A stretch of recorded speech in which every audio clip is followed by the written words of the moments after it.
মার্কিন মুলুকে ডোনাল্ড ট্রাম্পের ঐতিহাসিক প্রত্যাবর্তনে প্রেসিডেন্ট জো বাইডেনের বিদায় ঘণ্টা বেজে উঠেছে। 4 বছরের জন্য হোয়াইট হাউসের চাবি বুঝে পাওয়ার সময়ও ঘনিয়ে আসছে ট্রাম্পের। এই অবস্থায় ট্রাম্পের আগের শাসনামলের সময় ওয়াশিংটন বেইজিংয়ের ব্যবসায়িক বিরোধের কথা মাথায় আসতেই দুশ্চিন্তার পাল্লা ভারী হচ্ছে চীনের। এবারের নির্বাচনী প্রচারণায়ও যুক্তরাষ্ট্রে চীনা পণ্য আমদানিতে ট্রাম্পের 60% পর্যন্ত শুল্ক আরোপের ঘোষণায় আরও বেশি উৎকণ্ঠায় শি জিনপিং প্রশাসন। কারণ সত্যি যদি যুক্তরাষ্ট্র এমন পদক্ষেপ নেয়, তবে বিশ্বের দ্বিতীয় বৃহত্তম অর্থনীতির দেশ চীনের প্রবৃদ্ধি মারাত্মকভাবে ব্যাহত হবে। ডোনাল্ড ট্রাম্প যাদের নিয়ে নতুন প্রশাসন সাজানোর ঘোষণা দিয়েছেন, তাতে আগামী 4 বছর মার্কিন চীন সম্পর্ক আরও কঠিন হবে বলে মনে করছেন বিশ্লেষকরা। কারণ চীন বিরোধী মনোভাব পোষণ করা ব্যক্তিদের দিয়েই ট্রাম্প তার মন্ত্রিসভা সাজাচ্ছেন বলে আভাস মিলছে। এর মধ্যে মার্কিন পররাষ্ট্র মন্ত্রণালয়ের দায়িত্ব পেতে যাওয়া মার্কো রুবিও বড় ধরনের চ্যালেঞ্জ তৈরি করবে বলে মনে করছেন অনেকেই।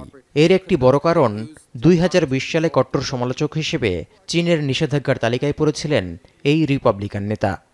Recent announcements of the senior officials that Trump has made will make it very difficult for the US and China to maintain a very good relationship at the working level. If people like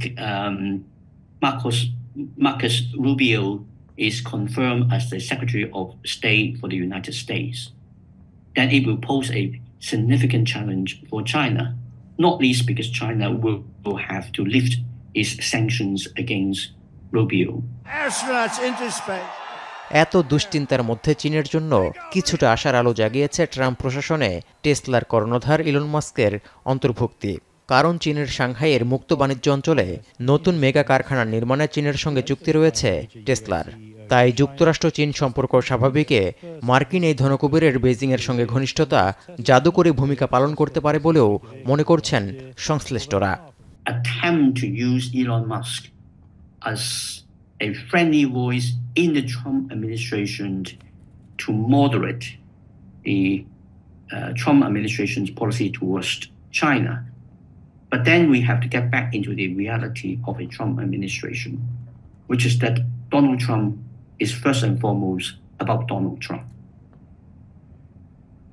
And Elon Musk is an invited guest who is meant to do things for Trump.